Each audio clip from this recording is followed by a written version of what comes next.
Welcome back to another episode of 40 Facts About the 40K Universe. I am your host, Gershwin, and you are watching One Mind Syndicate. Today we continue talking about the Inquisition as we get into the Inquisitorial Rosette. If you guys have any suggestions for topics of Warhammer 40K that you guys would like us to create a video about, comment down below. And if you're new to the channel, subscribe. We post Warhammer 40K content every single day. But with that said, let's get into 40 facts on the Inquisitorial Rosette. An Inquisitorial Rosette is a symbolic icon of the members of the Inquisition.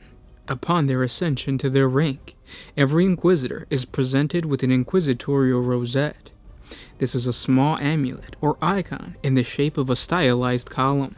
The name Rosette harkens back to the bygone era of the 31st millennium, during the opening days of the Horus Heresy and the hunt for Battle Brother Severian, known as the Wolf, formerly of the Luna Wolves Legion. He was the last surviving members of the Outcast Dead, a small group of renegade space marines who belonged to the traitor legions and had been a part of the Astartes honor guard, known as the Crusader Hosts, based on Terra in the days just before the start of the heresy. When news of War Master Horus's betrayal of the Emperor of Mankind reached Terra on the frigate Eisenstein, the loyalty of all members of those legions that had sided with Horus were considered suspect by the warriors of the Legio Custodes. The Legio Custodes imprisoned these Astartes within Kangba Maru, a vast underground imperial prison complex deep beneath the Himalayan mountains, also known as the Vault. After breaking free and rescuing the astropath Kai Zulain from the Vault and escaping from the prison complex, the Outcast Dead proceeded to fight their way across Terra in an attempt to escape back to their respective legions. Only the Wolf managed to survive the relentless pursuit of the hunt team, led by seer hunter named Yazu Nagazena, who worked for the Sisters of Silence in seeking out psychers for their black ships. Refusing to give up, Nagasena pursued the Wolf relentlessly throughout the Petitioner City, located on the outskirts of the massive complex of the Imperial Palace. Nagasena came upon a civilian woman named S. Carter, who had witnessed the slaughter of the squad of Black Sentinels by the renegade Space Marine Legionnaire. Though initially in a state of shock and reluctant to reveal what she had seen, she eventually informed the seer hunter what direction the Wolf had escaped. To show his gratitude, Nagasena gave the young woman a gift, a jewel-encrusted amulet, and informed her to go to his personal estate and stay there as his honored guests. Grateful to escape the misery of the vastly overcrowded Imperial City, the young woman took the carnation from her dress and pinned it to Nagasena's breastplate. She called it a rosette for luck. Ironically, when Malcador the Sigillite was tasked by the Emperor with forming the foundation of the organization later known as the Inquisition, Nagasena was one of the individuals recruited to become one of its founding members. When an interrogator, an Inquisition's acolyte, is promoted to the full rank of Inquisitor, he is presented with an Inquisitorial Rosette, a mark of rank. This symbol is evidence that the bearer wields ultimate authority, and they do so in the name of the Emperor.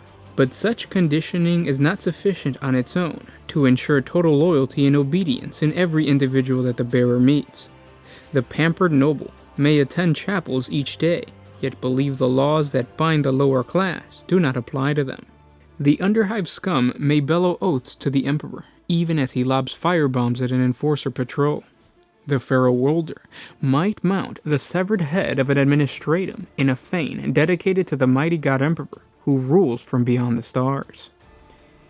In addition to the symbolic authority of a rosette, the Inquisitor must be possessed of a palpable ability to evoke obedience. They must be stern and ruthless, radiating an air of confidence that demands absolute deference.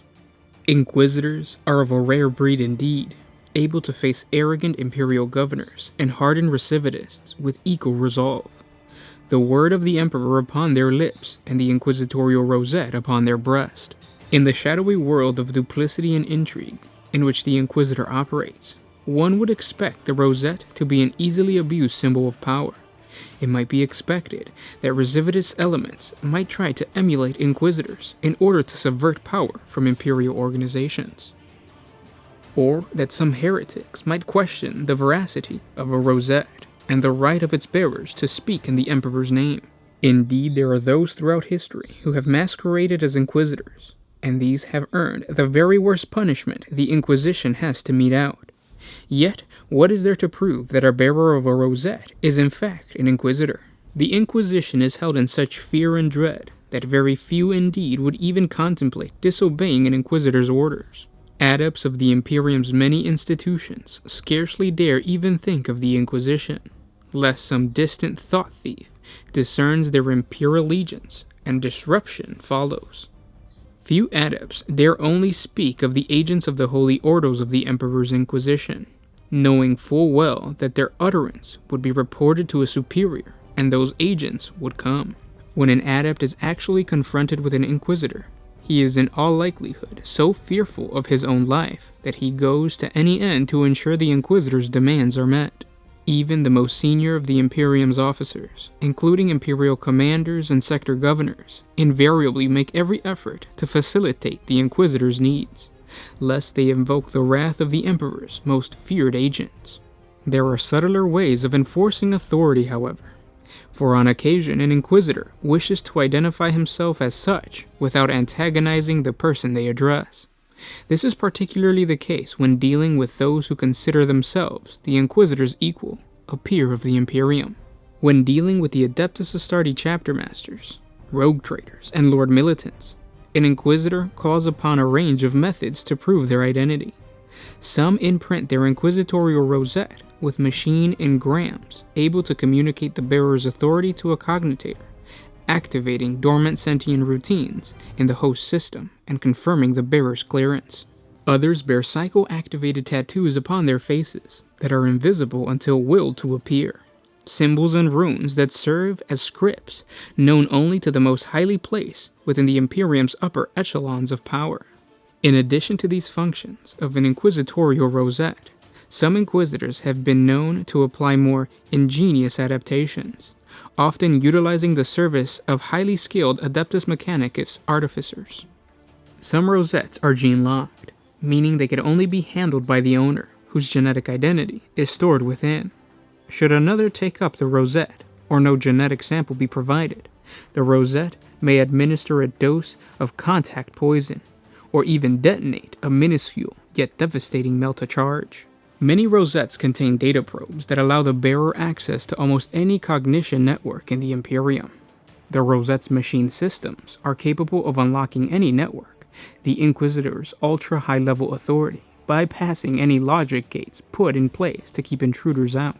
Despite the advantages granted by the Inquisitorial Rosette, not all Inquisitors bear it openly.